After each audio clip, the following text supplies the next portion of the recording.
엄마, 엄마가 시장 솔직히 상인이라는 말할게요. 게 저한테는 엄마가 시장 평생 상인이라는 게 짐이었어요. 저한테는 평생 짐이었어요. 67세 박순자는 딸 지은의 차갑게 내뱉은 말에 그 자리에 얼어붙었다.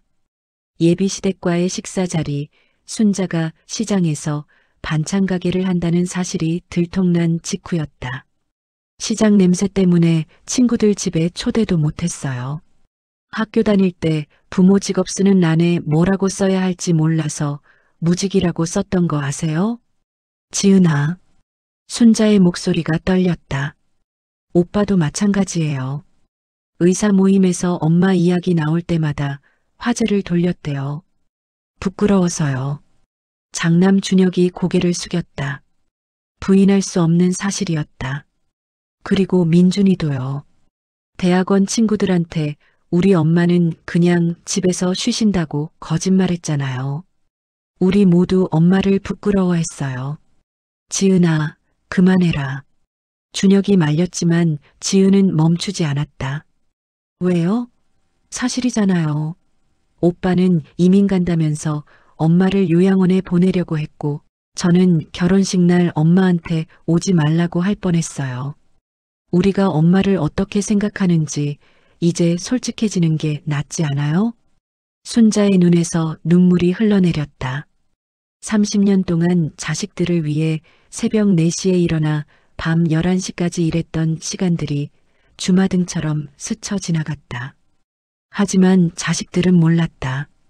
왜 엄마가 모든 것을 포기하고 시장으로 간 이유가 바로 자기들 때문이었다는 것을.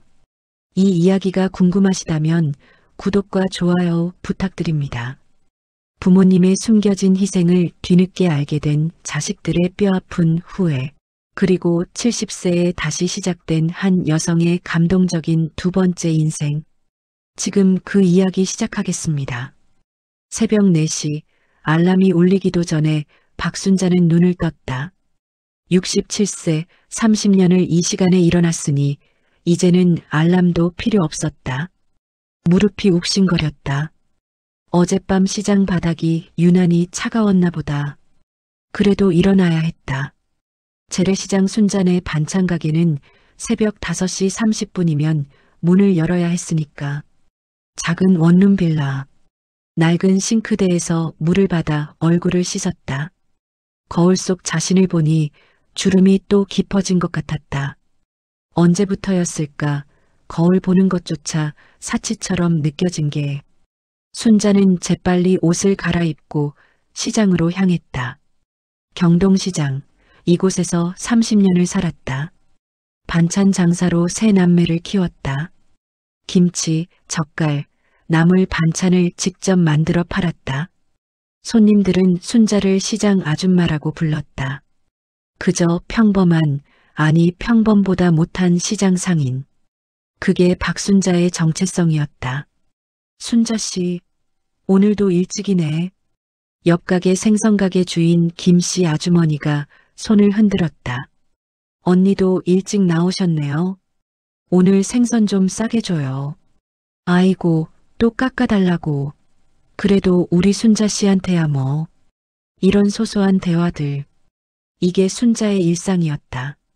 하지만 그녀의 자식들은 이런 어머니의 모습을 견딜 수 없어 했다. 오전 10시쯤 순자의 휴대폰이 울렸다.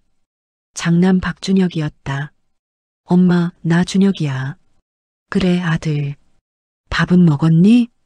엄마, 저번에 말한 거 있잖아. 이민 준비하는 거. 순자의 손이 잠시 멈췄다.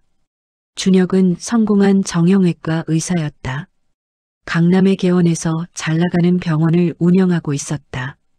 며느리는 대학 교수였다. 손자 둘은 국제학교를 다녔다. 그래. 그게 어떻게 됐니? 다음 달에 출국하기로 했어. 그래서 말인데. 엄마. 준혁의 목소리가 조심스러워졌다. 엄마 혼자 계시면 걱정되잖아. 그래서 애엄마랑 상의했는데 요양원 알아봤어. 괜찮은데. 순자는 말없이 전화를 들고 있었다. 엄마, 거기 가시면 편하게 지내실 수 있어. 밥도 해주고 친구들도 사귀고 여기서 시장 일하시는 것보다 훨씬 나아. 그래, 알았다. 엄마, 이해해 주셔서 감사해요. 우리도 이게 최선이라고 생각해서. 전화를 끊고 순자는 한참을 멍하니 서 있었다. 손님이 와도 제대로 응대하지 못했다. 그날 저녁 차녀 박지은이 가게로 찾아왔다. 33살 대기업 마케팅팀 과장이었다. 세련된 정장 차림의 지은은 시장 바닥을 조심스럽게 걸었다. 마치 더러운 뭔가를 밟을까봐 걱정하는 것처럼. 엄마. 지은아. 무슨 일이야? 지은은 주변을 두리번거리더니 작은 목소리로 말했다. 엄마, 다음 주에 예비시댁 식사 있잖아. 응, 알지. 그때 엄마가 뭐 하시는지 물어보시면 그냥 집에서 쉬신다고 하면 안 돼요? 순자는 딸을 바라봤다. 왜? 엄마가 시장에서 장사하는 게 창피하니? 엄마, 그게 아니라. 지은의 얼굴이 붉어졌다. 예비시댁이 좀. 그쪽 집안이 좀 보수적이고 격식 있는 집안이라서 엄마가 시장 상인이라고 하면 좀 뭐? 안 좋게 볼 것 같아서요. 순자는 웃었다. 쓸쓸한 웃음이었다. 그래, 알았다. 엄마가 부끄러우니까 숨기고 싶은 거지. 엄마, 그런 뜻이 아니라. 됐다. 가봐라. 엄마 일해야 하니까. 지은은 뭔가 더 말하고 싶었지만 결국 돌아섰다. 순자는 딸의 뒷모습을 바라보며 깊은 한숨을 쉬었다. 막내 아들 박민주는 어떨까? 28살 대학원생이었다. 순자가 가장 걱정하는 아들이었다. 공부는 잘하는데 돈이 없어서 고생하고 있었다. 순자는 민준에게 매달 생활비를 보내주고 있었다. 시장 일로 번 돈, 허리 아픈 것도 참고 벌어서. 그런데 민준도 요즘은 연락이 뜸했다. 가끔 문자로 엄마, 돈 좀 보내주세요라는 메시지만 왔다. 학교 친구들을 만날 때 엄마 이야기는 하지 않는다고 들었다. 친구들이 부모님 직업을 물어보면 그냥 집에서 쉬신다고 대충 둘러댄다고. 세 자식 모두 시장 상인인 엄마를 부끄러워했다. 하지만 자식들은 몰랐다. 박순자가 왜 시장 상인이 되었는지, 그녀가 포기한 것이 무엇인지. 그들이 태어나기도 전의 일이었고 순자는 단 한 번도 그 이야기를 하지 않았으니까. 일주일 후 예비시댁과의 식사 자리. 지은은 긴장한 얼굴로 식당에 앉아 있었다. 예비 시어머니가 웃으며 물었다. 따님, 어머니께서는 어떤 일을 하셨어요? 지은은 순자에게 눈빛을 보냈다. 순자는 잠시 망설이다가 말했다. 그냥 집에서 쉬고 있습니다. 아, 그러시구나. 연세가 어떻게 되세요?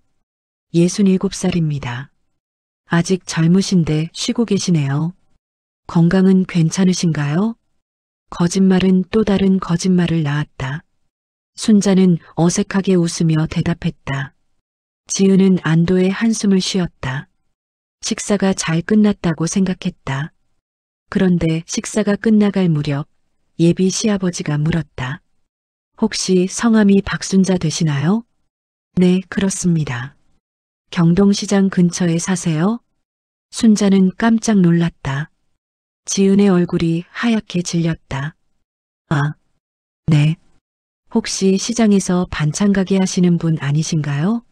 제가 그쪽 동네 살아서 가끔 시장 가거든요. 순자네 반찬 가게. 거기 사장님 아니세요? 순간 식탁에 침묵이 흘렀다. 지은은 당황해서 어쩔 줄 몰랐다. 그게. 순자가 조용히 말했다. 네, 제가 시장에서 반찬 가게를 합니다. 예비 시어머니의 표정이 굳어졌다. 예비 시아버지는 난처한 듯 했다. 아, 그러시구나. 처음에 말씀하실 때 집에서 쉬신다고. 죄송합니다. 제가 잘못 이해했습니다. 식사는 어색하게 끝났다. 식당을 나오면서 지은이 순자에게 따졌다. 엄마, 왜 솔직하게 말씀하신 거예요? 거짓말을 계속할 순 없잖니. 이제 어떡해요? 예비시댁에서 안 좋게 봤을 텐데. 지은아. 순자가 딸의 손을 잡았다.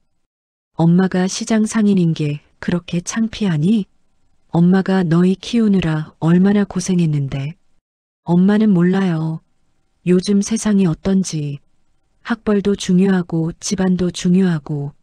엄마가 시장 상인이면 나도 그냥 시장 상인 딸인 거예요. 지은은 소리를 지르고는 돌아서서 떠나버렸다. 순자는 그 자리에 서서 한참을 울었다. 그날 밤 순자는 혼자 원룸에 앉아 있었다. 오래된 상자 하나를 꺼냈다. 먼지가 가득한 상자. 30년 동안 한 번도 열어보지 않았던 상자였다. 상자를 열자 오래된 서류들이 나왔다. 서울대학교 의과대학 졸업장, 소아과 전문의 자격증, 병원 명함들, 의학 저널에 실린 논문들, 학회에서 받은 표창장들, 그리고 사진 한 장. 하얀 가운을 입은 젊은 여의사. 자신감 넘치는 미소를 짓고 있었다. 30년 전의 박순자였다. 박순자. 서울대 의대를 수석으로 졸업했다. 소아과 전문의로서 대학병원에서 인정받는 의사였다.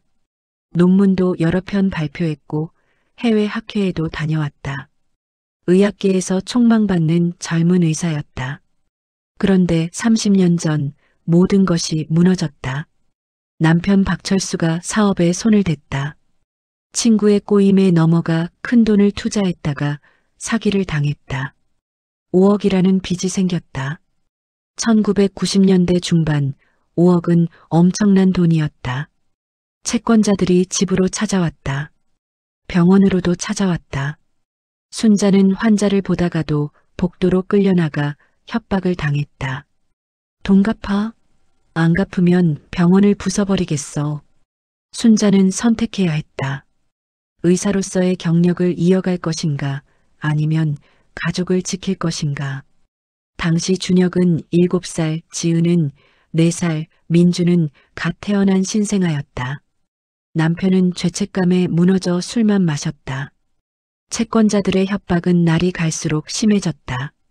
순자는 병원을 그만뒀다. 의사 면허증을 서랍에 넣어두고 시장으로 나갔다. 작은 가게 하나를 얻어 반찬 장사를 시작했다. 왜 시장이었을까? 병원에 있으면 채권자들이 계속 찾아왔고 다른 의사들의 동정 어린 시선을 견딜 수 없었다. 그리고 무엇보다 빚을 빨리 갚아야 했다. 병원 월급으로는 턱없이 부족했다. 새벽부터 밤까지 일할 수 있는 곳, 현금이 바로바로 들어오는 곳이 필요했다. 반찬 장사는 곧했다. 의사로 일할 때는 손을 깨끗이 씻고 환자를 진료했지만 이제는 김치를 담그고 젓갈을 버무렸다. 하얀 가운 대신 기름때 묻은 앞치마를 입었다. 논문을 쓰던 손으로 무거운 반찬통을 날랐다. 하지만 순자는 후회하지 않았다. 아이들을 위해서였다. 준혁이 학교에서 친구들에게 놀림받지 않으려면, 지은이가 예쁜 옷을 입으려면, 민준이가 분유를 먹으려면 돈이 필요했다. 10년이 걸렸다. 새벽 4시에 일어나 밤 11시에 자는 생활을 10년 동안 반복했다. 그렇게 빚을 다 갚았다. 그런데 그 사이 남편은 떠났다. 죄책감과 자괴감을 이기지 못하고 어느 날 집을 나간 채 돌아오지 않았다. 순자는 혼자서 새 아이를 키워야 했다. 빚은 갚았지만 병원으로 돌아갈 수 없었다. 10년의 공백은 너무 컸다. 의학은 빠르게 발전하는 분야였고 10년 동안 손을 놓은 의사는 더 이상 의사가 아니었다. 게다가 아이들은 여전히 돈이 필요했다. 학원비, 학비, 생활비. 순자는 계속 시장에 남았다. 그렇게 20년이 더 흘렀다. 아이들에게는 단 한 번도 과거를 말하지 않았다. 왜일까? 자식들이 엄마의 희생을 짐으로 느낄까봐. 엄마가 너희 때문에 의사 그만뒀다는 말을 절대 하고 싶지 않았다. 그건 진정한 희생이 아니니까. 그리고 무엇보다 순자는 자식들이 당당하게 살기를 바랐다. 엄마는 의사였어라는 말로 자식들이 허세를 부리는 것을 원치 않았다. 지금 엄마는 시장 상인이고 그게 부끄러운 일이 아니라는 것을 알았으면 좋겠다고 생각했다. 하지만 아이들은 몰랐다. 준혁이 의대에 들어갔을 때 순자가 얼마나 기뻐했는지 아들의 교과서를 몰래 펼쳐보며 30년 전의 기억을 더듬었던 것을, 지은이가 대학에 합격했을 때 딸이 자신처럼 배움의 기회를 얻었다는 것에 눈물 흘렸던 것을, 민준이가 대학원에 진학했을 때 막내가 학문의 길을 간다는 것에 자랑스러워했던 것을, 순자는 혼자 상자를 정리하며 생각했다. 이제 아이들에게 말해야 하나. 하지만 입이 떨어지지 않았다. 30년 동안 숨겨온 비밀을 이제 와서 말하는 게 무슨 의미가 있을까? 다음 날 준혁이 전화했다. 엄마, 요양원 계약했어. 다음 주에 짐 싸서 들어가시면 돼. 그래. 엄마, 서운해하지 마. 이게 엄마한테도 좋은 거야. 시장 일 힘들잖아. 이제 편하게 쉬어. 전화를 끊고 순자는 무릎을 꿇었다. 눈물이 났다. 자식들이 원한다면 요양원에 가야겠지. 그게 자식들을 편하게 해준다면. 그날 저녁 시장 정리를 하던 순자는 갑자기 어지러움을 느꼈다. 눈앞이 흐려졌다. 가슴이 답답했다. 순자 씨, 괜찮아요? 옆가게 김씨 아주머니가 달려왔다. 괜찮아요. 잠깐. 순자는 그대로 쓰러졌다. 119가 도착했다. 구급대원들이 순자를 들것에 실었다. 가게 주인들이 모여들었다. 순자 씨, 정신 차려요. 누가 가족한테 연락 좀 해요. 준혁에게 전화가 왔다. 병원 응급실이었다. 보호자이신가요? 환자분이 응급실에 계십니다. 빨리 와주세요. 준혁은 병원으로 달려갔다. 지은과 민준에게도 연락했다. 세 남매가 응급실에 모였다. 의사 선생님, 저희 어머니 괜찮으세요? 일단 안정은 되셨습니다. 과로와 스트레스로 인한 쇼크 증세 같습니다. 며칠 입원하셔야 할 것 같네요. 다행이다. 준혁은 안도의 한숨을 쉬었다. 그런데 환자분 의료 기록을 보니 특이한 점이 있어서요. 네, 무슨?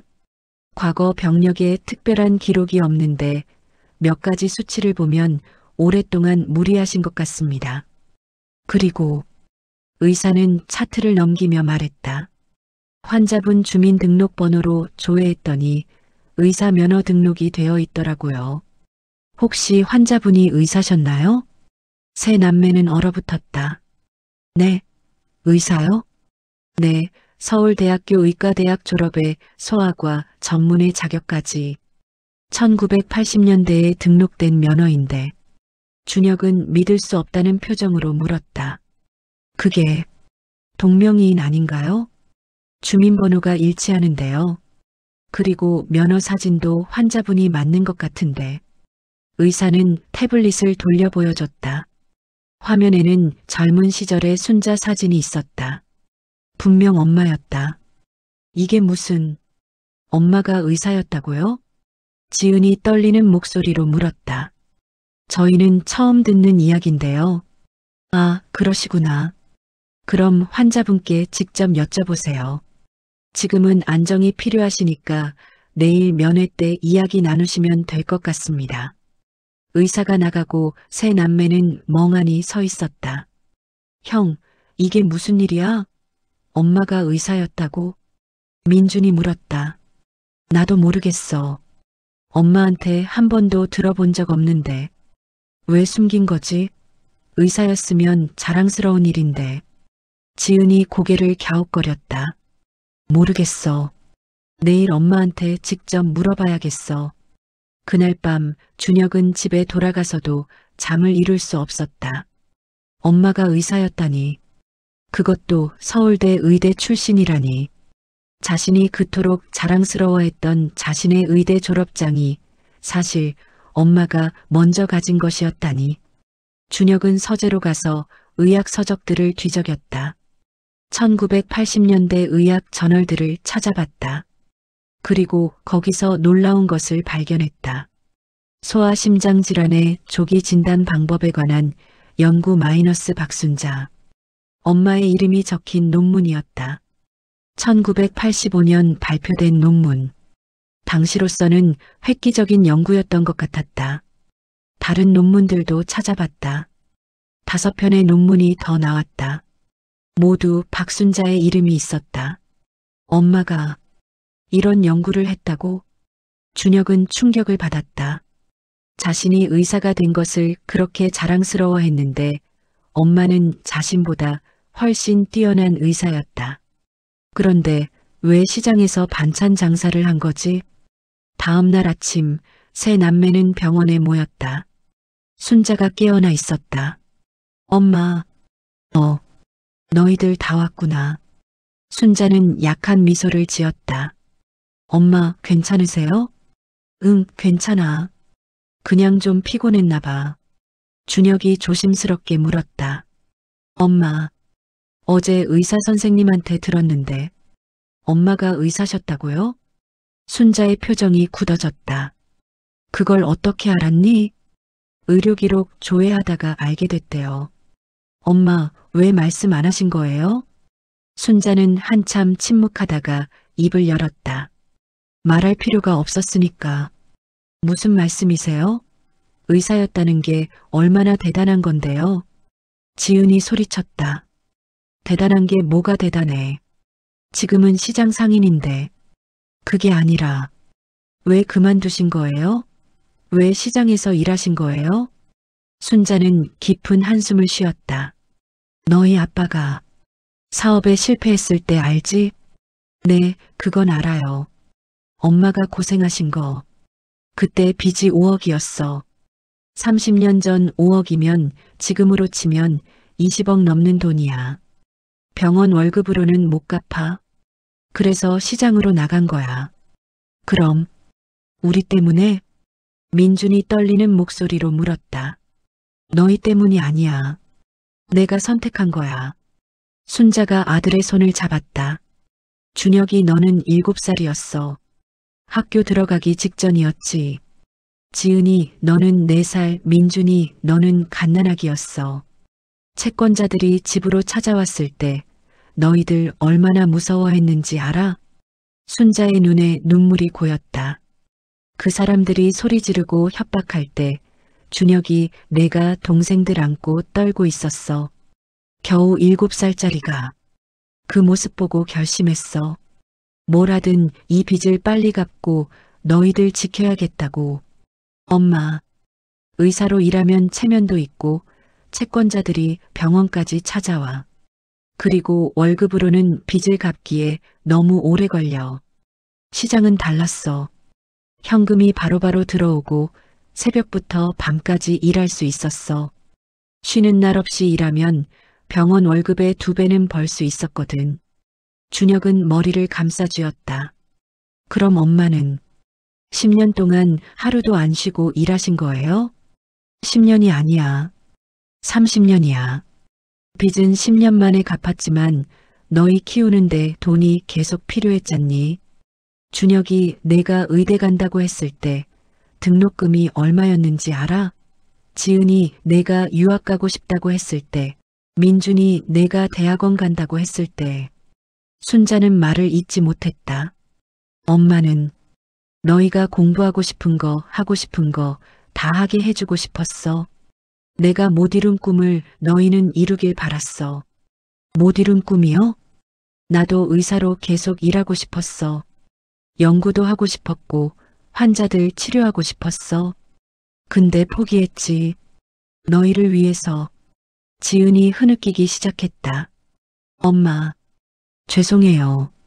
저희가 엄마 창피하다고 했던 거 괜찮아. 너희가 모르고 한 말이잖아. 아니에요. 알았어도 그랬을 것 같아요. 저희가 너무 이기적이었어요. 지은은 엄마의 손을 붙잡고 울었다. 민준도 울고 있었다. 엄마, 저는 매달 용돈만 받으면서 한 번도 감사하다는 말 안 했어요. 엄마가 얼마나 힘들게 버신 돈인지도 모르고. 괜찮아, 아들아. 내가 공부하는 게 엄마한텐 기쁨이야. 준혁은 무릎을 꿇었다. 엄마, 저 지금까지 의사인 게 자랑스러웠어요. 제가 노력해서 여기까지 왔다고 생각했어요. 근데 알고 보니 엄마가 다 만들어주신 길이었네요. 엄마의 희생 위에서. 아니야, 준혁아. 순자가 아들의 얼굴을 쓰다듬었다. 내가 노력한 거 맞아. 엄마는 그냥 기회를 준 거고 내가 그 기회를 잡은 거야. 그걸 자랑스러워해도 돼. 엄마, 요양원 얘기는 취소할게요. 엄마 모시고 같이 살게요. 아니야. 너희는 너희 길 가렴. 엄마, 엄마는 괜찮아. 시장 일도 계속할 거야.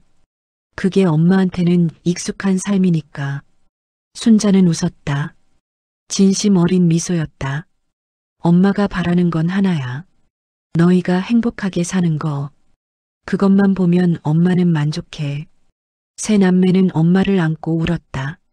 30년 동안 숨겨져 있던 진실. 그 무게가 얼마나 컸는지 이제야 알았다. 며칠 후 준혁은 병원 동료에게 물었다. 선배님, 혹시 박순자라는 의사 아세요? 80년대에 소아과에서 일하셨던. 박순자? 아, 그분. 당연히 알지. 그분 논문 내가 의대 때 공부했어. 정말요? 응, 당시로서는 정말 획기적인 연구였어. 소아 심장 질환 조기 진단 방법. 그분 덕분에 많은 아이들이 살았다고. 그런데 갑자기 왜?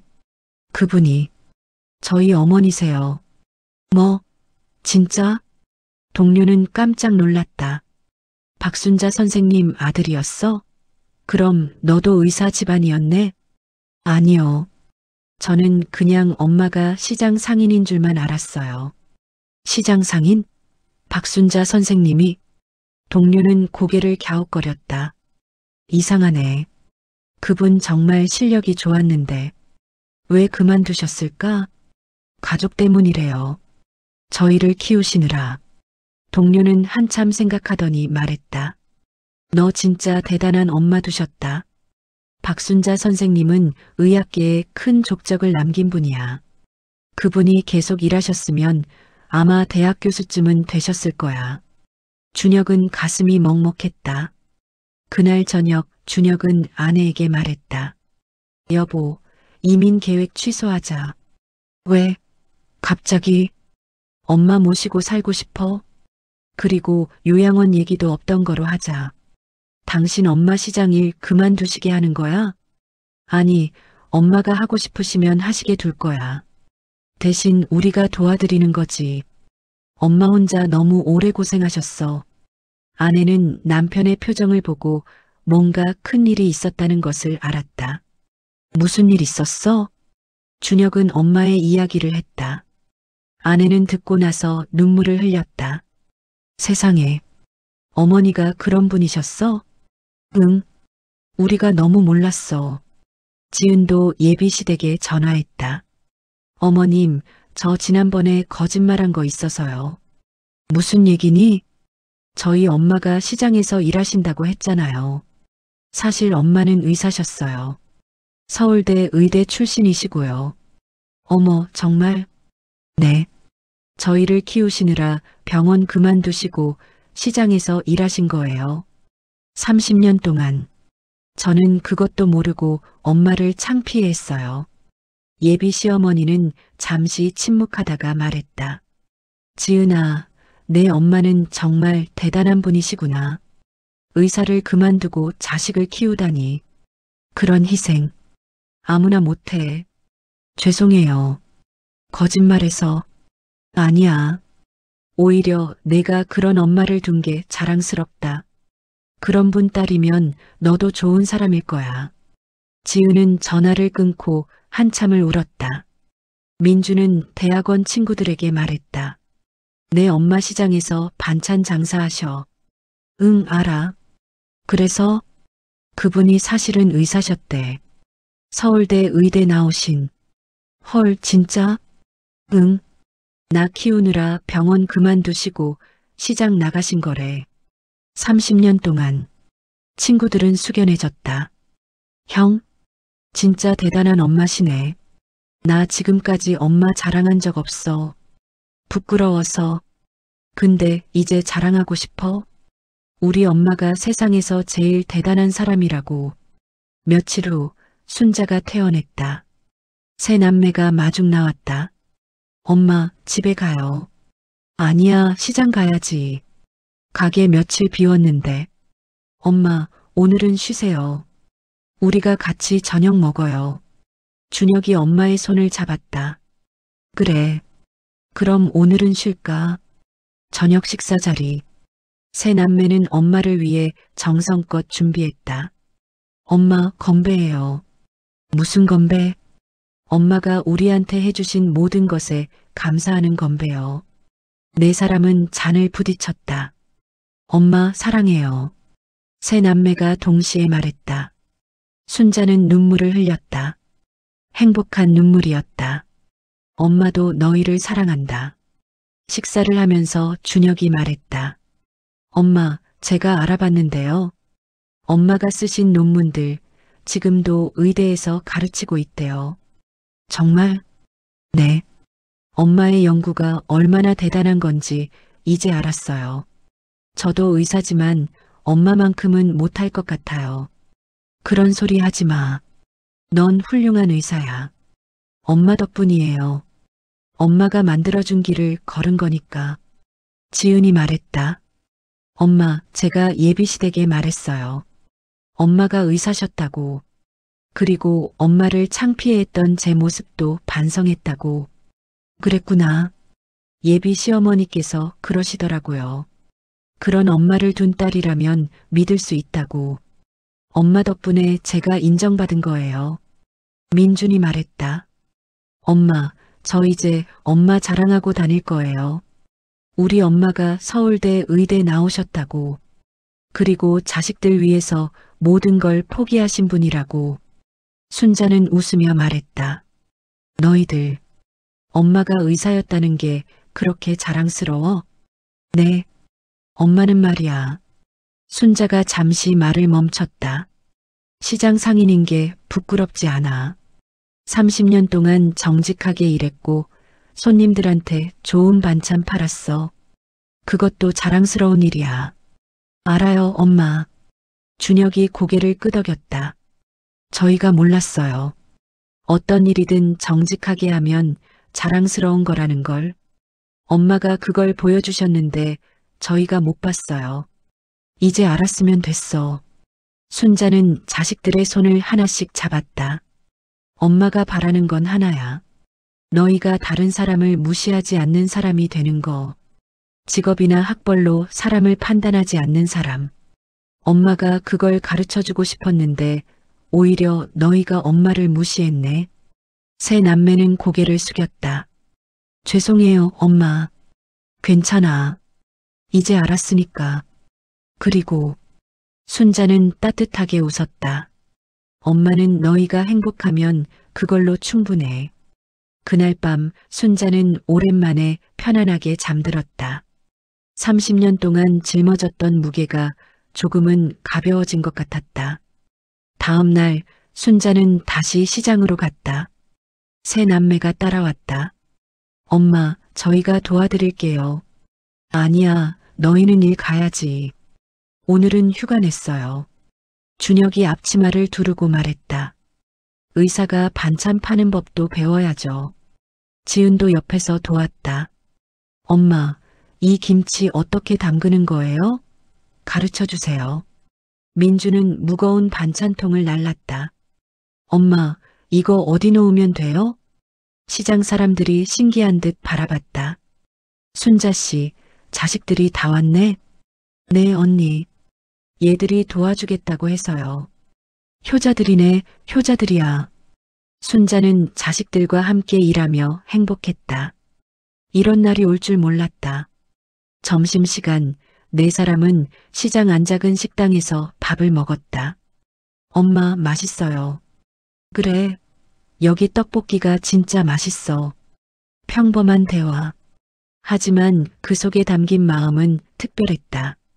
엄마, 준혁이 조심스럽게 물었다. 후회하세요? 의사 그만둔 거. 순자는 잠시 생각했다. 가끔은 후회했어. 환자들이 생각나고 연구하고 싶고. 근데 그녀는 자식들을 바라봤다. 너희를 보면 후회가 사라져. 너희가 건강하게 자라고 공부하고 꿈을 이루는 걸 보면 그게 엄마한테는 최고의 보람이야. 엄마, 의사로서 많은 아이들을 살렸을 수도 있어. 근데 엄마는 3명을 선택했어. 너희 셋. 그리고 그 선택을 후회하지 않아. 지은이 울먹이며 말했다. 엄마, 저희가 엄마한테 더 잘할게요. 잘하려고 하지 마.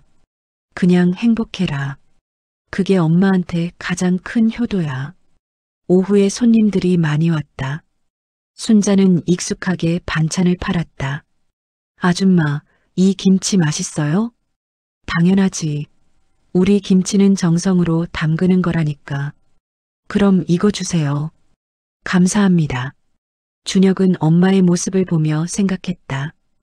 의사 가운을 입은 엄마도 멋있었겠지만 지금 이 모습도 충분히 멋있다고.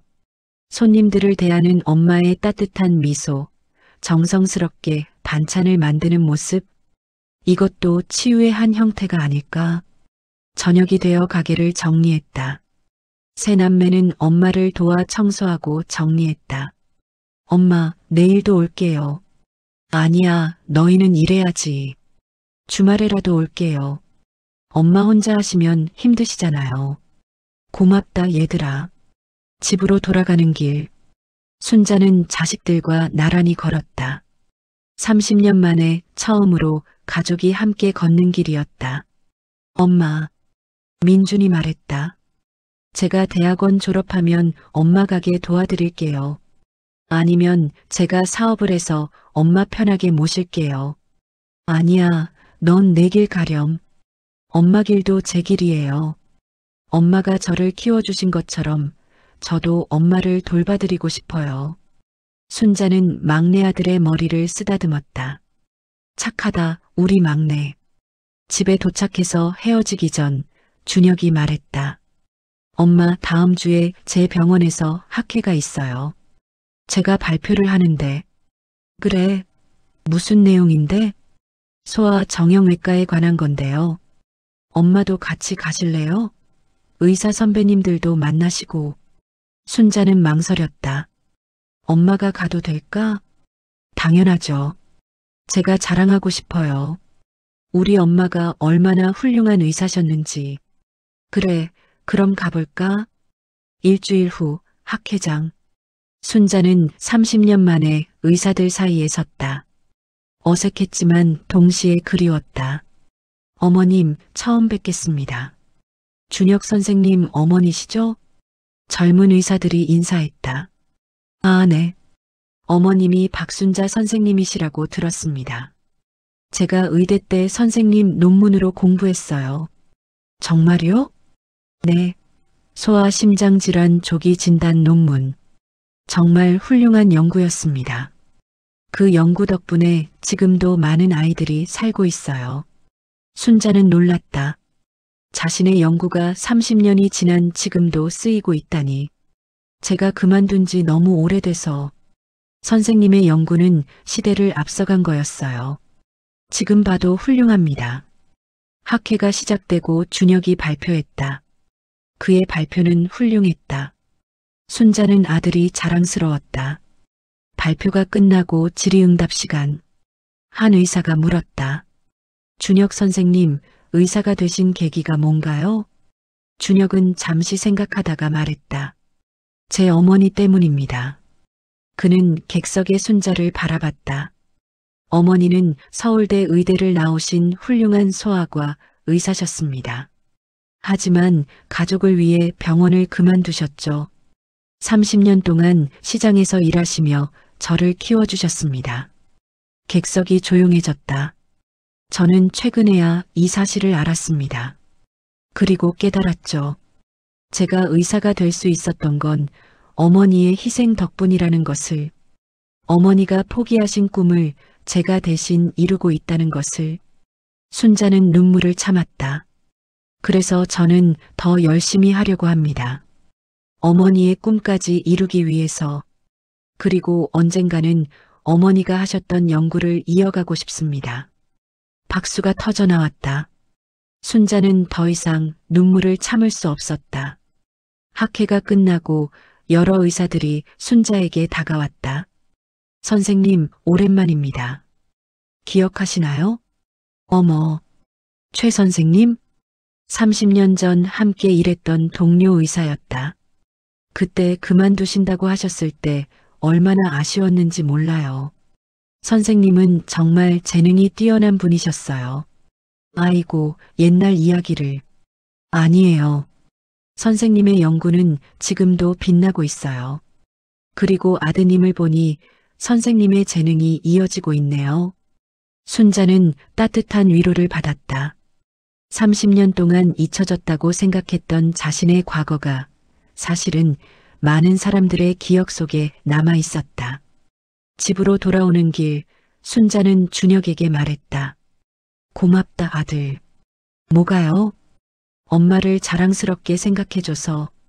당연한 건데요. 엄마는 정말 자랑스러운 분이세요.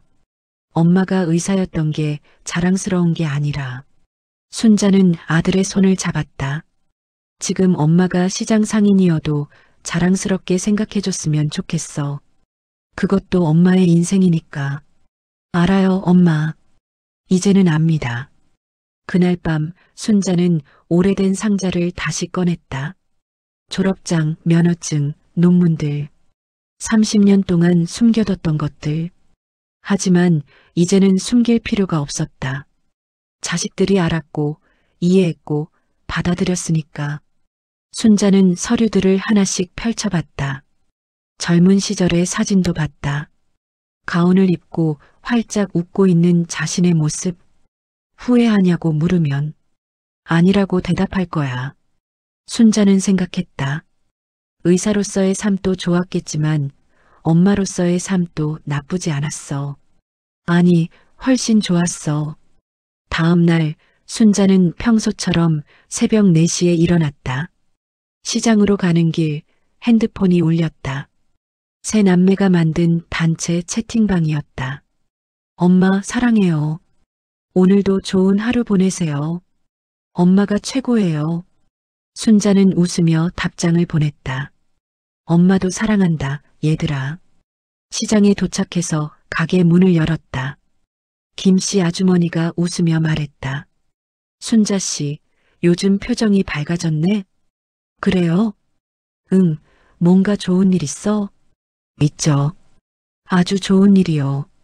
순자는 반찬을 정리하며 흥얼거렸다. 30년 동안 부른 노래. 하지만 오늘은 유난히 기분이 좋았다. 손님들이 하나둘 오기 시작했다. 아줌마, 김치 주세요. 네, 감사합니다. 이 나물도 맛있어 보이는데? 그럼요, 어제 새로 만든 거예요. 신선해요. 그럼 이것도 주세요. 순자는 손님을 대하며 생각했다. 의사로서 환자를 치료하는 것도 의미 있는 일이지만 이렇게 손님들에게 맛있는 음식을 파는 것도 나름대로 사람들을 행복하게 하는 일이라고. 오후쯤 준혁이 병원 가운을 입고 가게에 들렀다. 엄마, 점심 드셨어요? 아직? 바빠서 못 먹었네. 제가 사올게요. 뭐 드시고 싶으세요? 아무거나. 준혁은 근처 식당에서 음식을 사왔다. 둘이 함께 앉아 먹었다. 엄마, 다음 달에 제가 병원에서 무료 진료 행사해요. 그래. 네, 소외계층 아이들 대상으로. 엄마도 같이 하실래요? 엄마가? 근데 엄마는 면허가. 갱신하면 돼요. 제가 알아봤는데 가능하대요. 순자는 망설였다. 30년이나 지났는데 엄마 실력이면 충분해요. 그리고 아이들 진료하는 거 좋아하셨잖아요. 그랬지. 한번 해보세요. 엄마의 꿈 다시 시작하는 거예요. 순자는 아들을 바라봤다. 진지한 눈빛이었다. 생각해 볼게. 며칠 후 순자는 의사 면허갱신 수속을 밟았다. 30년 만에 다시 의사 가운을 입게 될 거라는 생각에 설레고 떨렸다. 무료 진료 행사 날. 순자는 가운을 입고 병원에 섰다. 30년 만이었다. 다음 환자 들어오세요. 어린아이가 엄마 손을 잡고 들어왔다. 순자는 아이를 보며 미소 지었다. 안녕, 어디가 아프니? 배가 아파요. 순자는 조심스럽게 진료했다. 손은 떨렸지만 마음은 따뜻했다.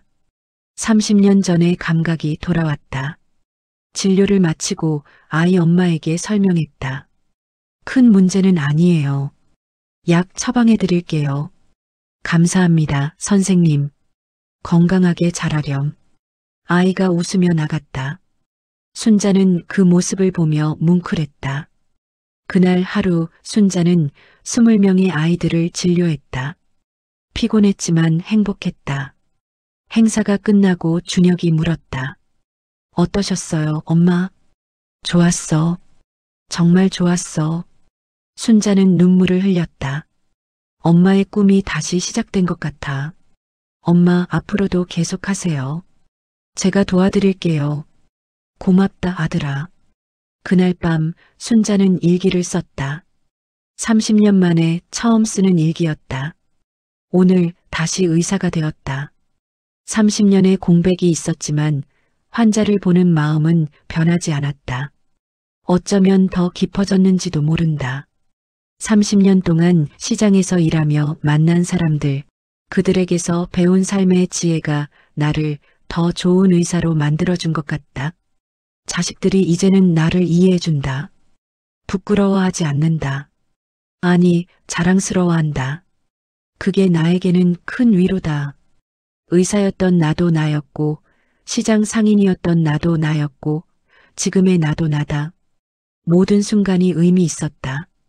후회는 없다. 몇 달이 지났다. 순자는 시장 일과 병원 무료 진료를 병행했다. 바쁘지만 충실했다. 어느 날 지은의 결혼식이 있었다. 예비 시댁 식구들도 모두 왔다. 예비 시어머니가 순자에게 말했다. 사돈 어른, 지난번에 말씀 못 드렸는데 어른이 의사셨다는 거 알고 정말 놀랐어요. 아이고, 그게 다 옛날 일이에요. 아니에요. 지금도 무료 진료하신다고 들었어요. 정말 존경스럽습니다.